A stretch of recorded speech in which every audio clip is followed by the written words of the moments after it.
Sa aking YouTube channel, Quezon Province Realty TV. Okay, it's me again, Miss Geraldine Villarasa. Okay po, meron na naman po akong iba-vlog. Ibang bayan naman po tayo ngayon. Ano po, ito po ay Camarines Sur. Yes po, Camarines Sur again. Malayo na po ang nararating ng inyong lingkod. Andito po ako ngayon sa bayan po ng Ragay, Camarines Sur. Meron po akong i-alok sa inyo. Siya po ay malaking area. Ano po, 16 hectares.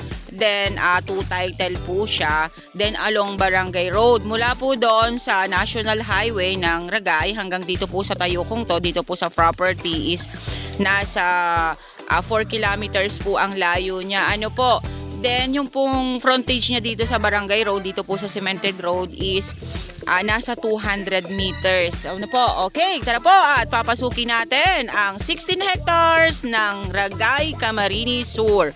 Okay, ayan po, dito po pa muna tayo sa kabilang side na re. Ayan, makikita po natin, pantayin po ang area. Ano po? Eto, ayan po yung mga anilaw na tinatawag sa amin sa Quezon Province. Dito po sa Kabikulan, hindi ko po alam kung ano pong tawag dyan. Ano po? Then, ayan, may mga mangga po dito sa bungad para na ito. Ayan po siya. Then, tara po. Pupuntahan na natin. Ayan, flat na flat po yung area. Ito, mga bangkal sa side na to. Matagas din pong kahoy ang bangkal na yan. Magandang araw po!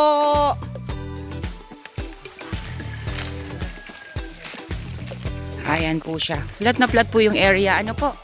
Ang mangga po dito ay bale 1, 2, 3, 4 na puno. Ayan, namumunga po ang mangga. Hoy, kuha kayo ng mangga, oh! Naglawitan! Okay. Ayan. Kwento po pala sa akin. Kasi meron pa rin pong nadala doon sa kabilang side ng Barangay Road. Yung 16 lang po ang ibibenta. Oh, wag mo akong salubungin. Baka ako'y makahabol mo na naman. Ayan, may baka po dito sa loob ng area. Ayan, plat po yung property. Dito po sa side na are, medyo lang po siya umumbok. Ano po, umbok lang po siya ng konti. Ayan, ang mga nyog. Medyo po, dito sa side na are, medyo po siya madalang ang nyog. Mga bagong tanim lang po siya. Ano po, ayan. Buhay naman na po sila. Pero ito naman po yung mga namumunga. Dito po sa side na are talagang mga bagong tanim po yung mga nyog. Ano po? Ayan, makikita naman po natin. Talagang ano na po siya. Etong buhay na po yung mga nyog na maliliit. Then sa malalaki naman po ay, ayan, dito po sa side na to ay pangilan-ngilan lang po. Ano po? Ayan. Puno naman po siya ng nyog. Nga lang, ay di yun nga po, mga bagong tanim. Pero mga buhay na po sila lahat. Ayan. Itutuloy ko po pala yung kinikwento ko kanina. Siya po ay nasa kabuuan po ng titulo ay nasa 17 hectares mahigit. Yung pong kabilang side ng kalsada, yun po yung hindi isasama sa bilihan. Ano po? May 1 hektarya po siya mahigit na isi-separate. Pero itong 16 hectares po na to ay ito po yung ibinebenta nila. Ayan po, napakarami pong nyug doon sa banda doon. Ayan. Hindi po kasi masyadong makita dahil marami po siyang mga kahoy-kahoy gubat. Dito po sa side na re, umumbok lang po siya. Umbok lang po siya. Hindi po siya yung katulad baga nung iba na pag malalaking area, ay talagang mga bundok. Ito po dito po sa Ragay ay hindi. Ayan po, makikita po ninyo, ayan, mga nyug po niya ay mga maliliit pa pero mga buhay na. Kaya ito pong area na to, pag yung mga yan ay lumaki na, punong-puno na po itong property na to. Ito lang naman po yung pinakang pilwak niya. Ano po? Yung po ay salitang Bicol, yung pilwak. Pinakang bakante, pero may tanim po siya. Pero yung mga yan, ayan, yan. Kasama pa rin po yan sa 16 hectares. Napakalawak po ng 16 hectares. Ano po? Ayan. Ito po, marami po siyang kahoy na matitigas. Ito, may antipolo dito, sa side na are. Ang dami po niyang kahoy. Linis lang po talaga yung kailangan niya dahil yung ibang mga kahoy na mga supwood, nandun po sa loob ang mga nyug niya.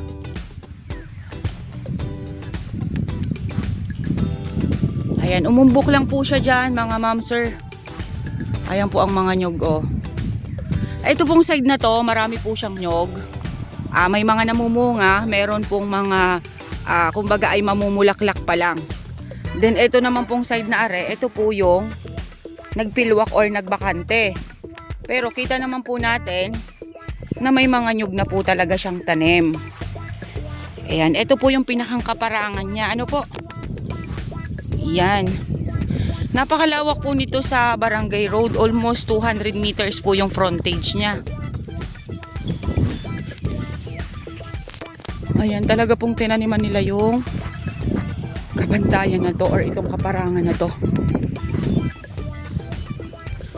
About po sa electricity, wala po tayong problema kasi ito pong lugar na to ay sibilisado na, marami na po talaga siyang mga nakatira. Then about naman po sa cellphone signal, ay may signal po ang telepono ko. Source po ng tubig, isa pa, at saka deep well. Hindi ko na po mapupuntahan yung sapa kasi medyo po malayo. Ano po? Kasi napakalawak po ng 16. Ayan po, napakarami po niyang mga hardwood dyan sa side na yan. Hardwood at mga nyug ang mga nandiyan dyan. Ito lang pong nilalakaran ko. Ito po yung kaparangan or bakante. Flat na flat po itong dinadaanan kong to. Ito pong may mga bagong tanim. Okay. Clearing po siya. Tapos tinaniman po ng panibago.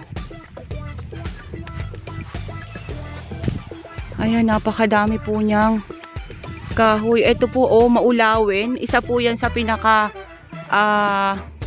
matigas na kahoy sa amin sa Quezon Province. Yung maulawin na yan. Ayan, medyo umbok lang po siya dito sa side na are. Ano po? Pasensya na po kayo sa daliri ko. Nakikita nyo, hindi na po makapag-intindi ang inyong lingkod ng sarili. Sa dami po ng trabaho. Kaya ayan. Sa totoo lang po ay yung trabaho po namin ganire ay mahirap. Dahil ayan, pagsala po sa init, sa ulan, ngayon po ay sobrang init, sobrang sagting po. Ayan, dito po sa side na are, ayan, umumbok po siya. Ano po? Umbok lang naman po siya ng konti. Then, ayan na, pantayin na po ulit. Wala akong nakikita ditong antipolo. Hindi dito uso sa kanilang antipolo, nakno. Oh, ang daming avocado, ho! Ayan po, avocado. Para pag may nanghingi. Oo, sige, pen mo nak. Ayan.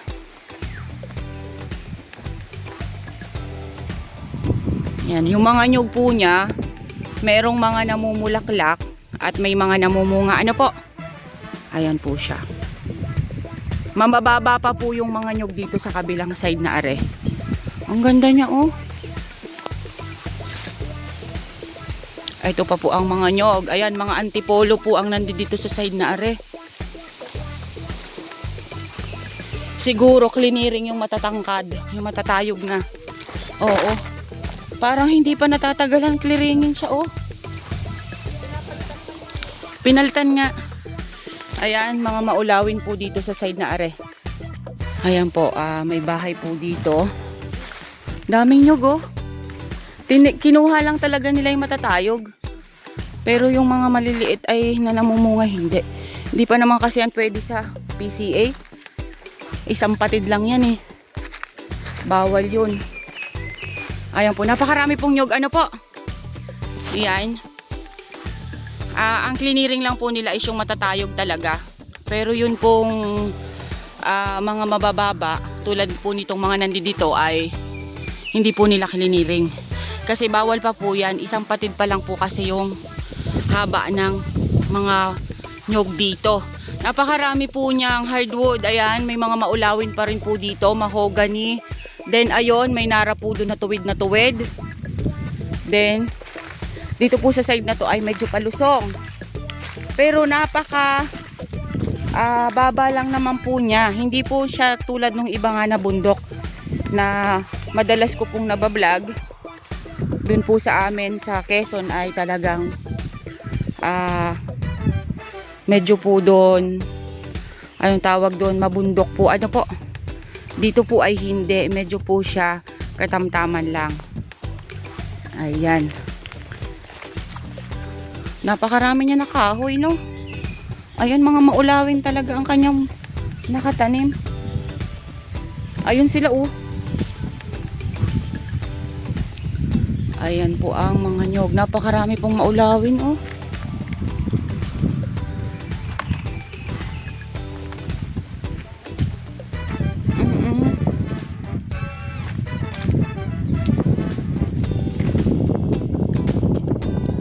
Papasok pa po tayo doon sa side na yun. Ito lang po yung pinakang bakante niya. Ano po? Pero may mga tanim na po siya. Okay po, isa pa pong pasada. Ayan, yan pong naiikutan na yan ng ating camera ay kasama po yan sa 16 hectares. Nagiging Bisaya na naman ang inyong lingkod. Hindi na Bicolana, nagiging Bisaya na ang salita. Ayan, yan pa rin po. Napakarami po niyang maulawin dito sa area. Yan po, yan sinasabi ko nga po sa inyo. Yung pilwak na yan ay may mga tanim po siya. Pagka po yan ay naglakihan, ay punong-puno po itong pilwak na ito. Ano po? Kasi mga buhay naman na po siya, maliliit nga lang. Then, ayan. Then, yung end po ng muhon niya ay nandito. Ayan. Ayan po ang muhon niya. Ano po? Dito po sa likod. Then, ayan po pa yung property. Hindi po natin ito malilibot ng buong buo kasi talagang napakalawak po niya. Ayan, ito po ay antipolo sa side na yan. Ito po yung side naman na to ay medyo po siya maramo pero may mga nyug po yan doon sa likod. Ano po? Pantayin pa rin po dito sa side na are.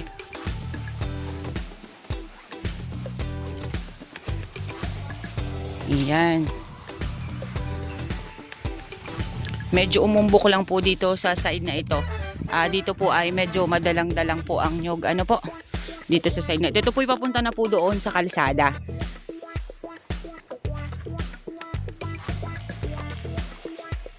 Ayan po, napakarami po ng maulawin dito sa side na are. Oo. Malupit yung kahoy na yan. Ayan, nakakarami pong antipolo dyan sa side na yan. Dito po sa side na to ay pangilan-ngilan po ang nyog. Ano po? Ganda, panayad lang yung pagka. Kukurutin kasi ito akin. Sumunod ka sa amin, baka makabasag. Ayan po.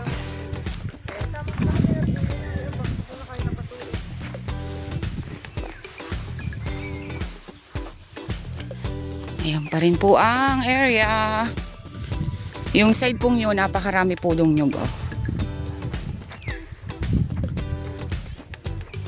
Ang kagandahan po kasi nito dahil napakahaba po ng frontage niya sa Barangay Road. Then, ayan. Kahit po sabihin itong side na are ay medyo wala po talagang tanim na malalaki. Meron na po siyang mga panimula. Ayan po ang mga nyog dito sa kabilang side na are.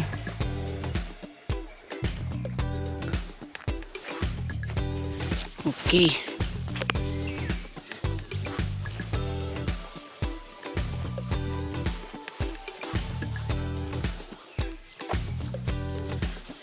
Mainit na naman.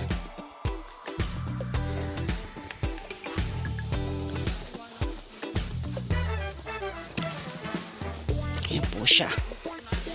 Napakaganda po nitong lagayan ng baka. Kasi banayad na banayad lang po yung kanyang tawag nito. Napakabanayad po nung kanyang lupa. Yung pagkaka-portion po ng lupa ay maganda. Bakahan po ang maganda dito. Ayan. Okay guys, sabihin nyo na po ang property namin. Dito po ito sa Ragay, Camarines Sur. Dalawa po siyang titulo. Ang nasa title po niya ay nasa tawag nito 17 hectares mahigit, pero po ang ibinibenta lang po ng seller is yung 16 hectares along Barangay Road, along Cemented Road, about po naman sa source ng tubig. Meron po ditong nabasa, meron pong deep well, mayroon po ditong ayan po, ang kanila po ay yung ano bang tawag dito, may tawag po sa Bicol nun may burabod. Ano po, wag mo akong kalabaw, mais ka. Iyan, huni po ang pinagkukuanan ninda ng tubig. Dahil ko na po ihilingon baka po magkahurulog ako. Mamaya po kakausapin ko si seller about po sa price para po detalyado. Then ilalagay ko na lang po sa details ko. Ano po, ito po ay buhay na buhay ang nasa titulo, 2 titulo. Yun nga po, sabi ko sa inyo kanina, yung 1 hectare po mahigit ay ibubukod. Yun naman po ay nasa kabilang part ng kalsada. Ano po, yun po yung 1 hectare na ititira. Napakarami po niyang hardwood dito sa area. Then yung pong property ay nagpa-letter L. Nagpa-letter L po dito. Ito po yung diretso, then gumanon po siya doon sa side na yon. Ano po? Then yun nga po, medyo ang nyug po niya ay yan, nakikita po natin, mga bagong tanim. Kasi clearing po siya dati. Ano po? Then ang area po ay 90% flat, 10% po niya ay yung umbok lang. Yung umumbok lang po siya. Hindi po siya katulad ng mga property ko sa Quezon na pagka po malalaking area ay meron na pong mga bundok. Ano po? Mula po sa National Highway ng Ragay, Camarines Sur ay nasa 4 kilometers po ang layo niya. Then, maganda po yung area. Yun nga lang po, ay sabi ko nga po sa inyo, yung mga nyug po dito ay mga bagong tanim. Ano po, napakaganda po nitong bakahan. Lagyan po ng kambingan. Okay po, once again po ako po ulit ang inyong site locator, si Miss Geraldine Villarasa. Muli po ako maglalambing. Pa-like and share po ng aking mga vlog and pa-subscribe na rin po ng aking YouTube channel, Quezon Province Realty TV. Okay po, thank you po for watching!